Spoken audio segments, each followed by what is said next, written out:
Hello students, welcome back on the topic soil as a resource. मृदा एक संसाधन के रूप में soil is the most important renewable natural resource.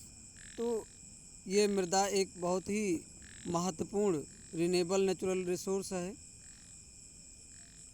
It is the medium of plant growth और इसी मृदा में प्लांट पौधों का ग्रोथ होता है. Support different types of living organism on the earth. विभिन्न प्रकार के जीव जंतु इसी पृथ्वी पर रहते हैं.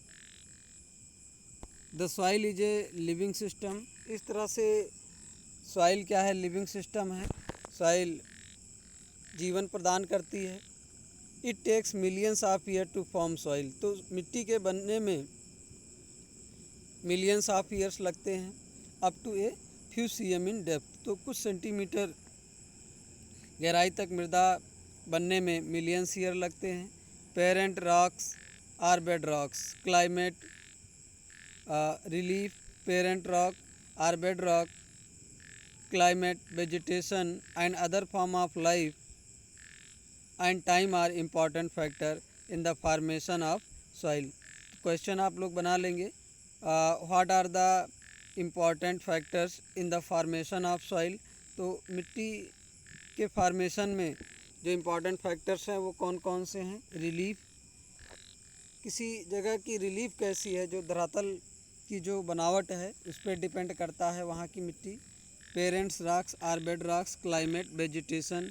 वहाँ के parents rock, bed rock, are bed rock. वहाँ की क्लाइमेट कैसी है, जलवायु. और वेजिटेशन वहाँ की वनस्पतियाँ. And other forms of life. और जीवन के जो अन्य फॉर्म्स हैं वो भी डिपेंड करता है. Various forces of nature such as change in temperature.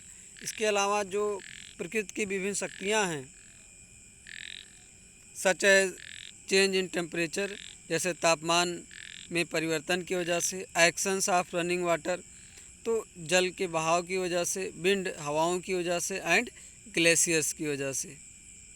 Glacier क्या है? ये जो पहाड़ों से जो बर्फ़ पिघलती हैं, जो आइस है, उसी को ग्लेशियर बोलते हैं.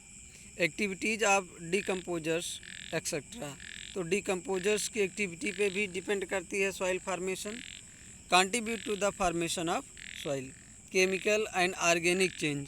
इसके अलावा केमिकल और ऑर्गेनिक चेंज भी इम्पॉर्टेंस रखता है. Which take place in the soil are equally important. Soil also consists of organic, humus and inorganic material. तो मृदा में ऑर्गेनिक मटेरियल भी हैं, जिसे आप ह्यूमस कहते हैं. ये डेड रिमेन्स हैं प्लांट्स एनिमल्स के, जो है organic matters. And inorganic materials on the basis of the factor responsible for the soil formation. Colour, thickness, texture, age, chemical and physical properties. The soils of Indian are classified in different types. तो इस तरह से on the basis of factor responsible for the soil formation, ये factor responsible हैं soil formation के लिए, मृदा के बनने में. कलर, उसका कलर, थिकनेस, मोटाई, टेक्सचर, बनावट, एज हो गया, कितनी पुरानी मिट्टी है. केमिकल एंड फिजिकल प्रॉपर्टीज़, और जो भौतिक संरचनाएं हैं, केमिकल फीचर्स भी डिपेंड करता है. The soils of the India are classified in different types. तो इस तरह से जो भारत में पाई जाने वाली मिट्टियां हैं उनको डिफरेंट टाइप्स में क्लासिफाइड किया गया है. विभिन्न प्रकार की मिट्टियों का वर्णन किया गया है, जो नेक्स्ट वीडियो लेक्चर में आपको बताया जाएगा. Thank you.